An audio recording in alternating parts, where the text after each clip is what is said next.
Yes. You do? Alright, let me get that for you, man. Go walk. How you been today? Doing all right. Good. That's Pretty good good. for a job interview. Hey, man, that's good. I hope you get it, man.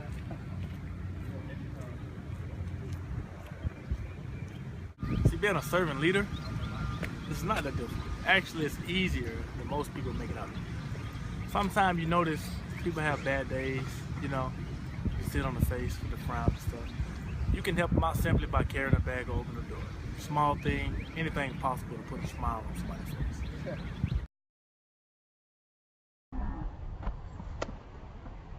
Hey man, you drop your wallet. And you just keep the wallet located.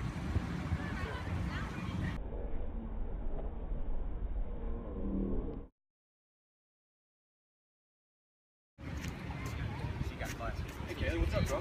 That's nice. Yeah, I hurt my ankle. Oh, dude, that's too bad. You need a ride, man? Yeah, dude. Hey, James, come here.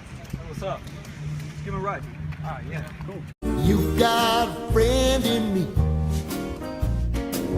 You got a friend in me. Being a servant leader is just as easy as picking up somebody when they're down or giving them a lift, you know, when they're about to fall backwards. And it's just as easy as that. Got extra candy. Do you want a piece? I do. There you go. You're welcome. You have a great day. I do. Being a servant leader is something we should all strive for if we're trying to be a leader in any capacity.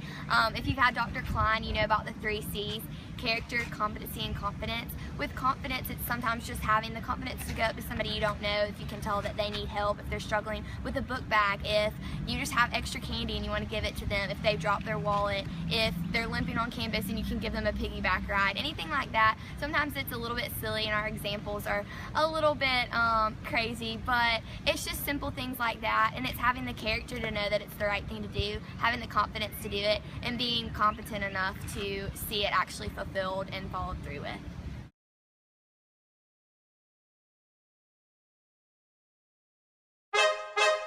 Hey, baby, how you doing? How you doing? Hey, Cherry Porter, how you doing? Ryan J, how you doing? How you doing? Hey, bro. Yeah, hey. right. Yeah, I'm sorry. I need to What's talk up, to fella? you. I need to How you talk to doing? you. You talking to me? Yeah. Okay, well, I'll see you later, dinner at 7. Alright. What's up? Hey, what's up, man? How you doing? Saw you over there spin game with that girl, and there's this girl I've been wanting to talk to and say to her, man. Like, every time I try to talk to her, man, I broke his try, I get nervous, man. I just, like, walk away. She's like an awkward. I'm like, you know, Yeah. I don't know if you've ever had that problem. It's It happens. bad, but I want you to teach me how to talk to a girl. Okay. We want to start Right now. now? Right now. Okay, let's do it. So, man, first thing first, we need to see where you're at. So, you see a girl over my left shoulder?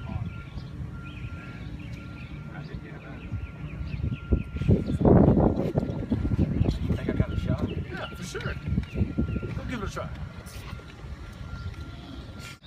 Hey, you run track? No. Oh, well, it's been running through my mind all day. Oh, thanks. I think. What's your name? Harley, Oh, I'm John Tate. Yeah. nice to meet you. Yeah, you too. So, man, how did it go? Alright, so I walked up to her and I was like, I tried to pick up line. I saw on Twitter. I was like, you run track? And she was like, no. I was like, well, you've been running through my mind all day, and I kind of lost it. What? That's a it was third bad. grade line. Hey, man, hey. We got our work cut out for this. Listen, let me tell you what we're going to do. But no pressure. We're going to get this fixed. It's a 3-step situation. We're talking about it. Yeah, write it down. First thing first. When you approach her, tell her how good she looks.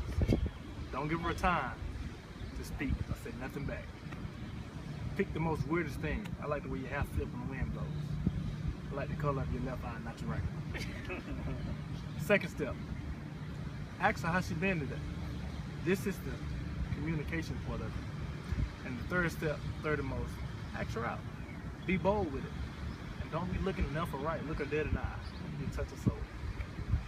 That's it.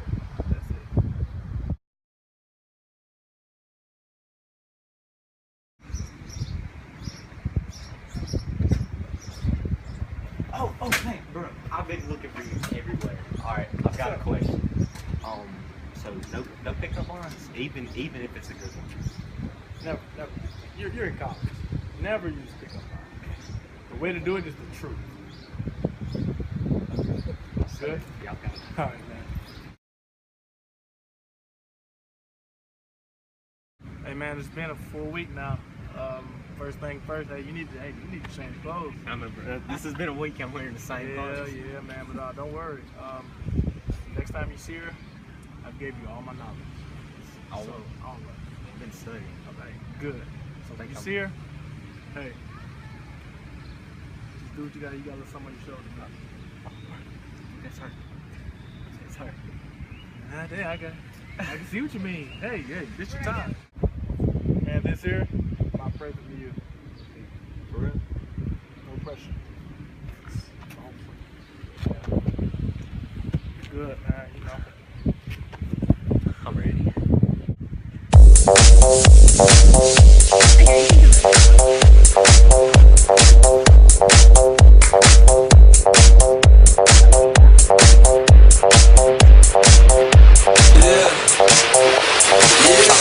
When I walk on by, girls be looking like fly. Okay. All right, so we're doing the 30 shoulds of leadership, and we wanted to ask you what you thought about mission first, people always, and what your take on that was as a leader. Well, I think it's really important because some people are more mission oriented or task oriented or getting the job done, and some are more, well, it's like please the people, that's all that matters. Well, you got to do both. You have to do both. And certainly you don't want to be so people pleasing that you don't get the job done. That doesn't please anybody. On the other hand, you don't want to be so task focused you don't look at the people needs because people are so important. Now, I wish I'd have been the one that coined that phrase, but I can't find it. Mission first, people always. That captures it, doesn't it? You can't take your eyes off the mission, but it's always taking care of the people.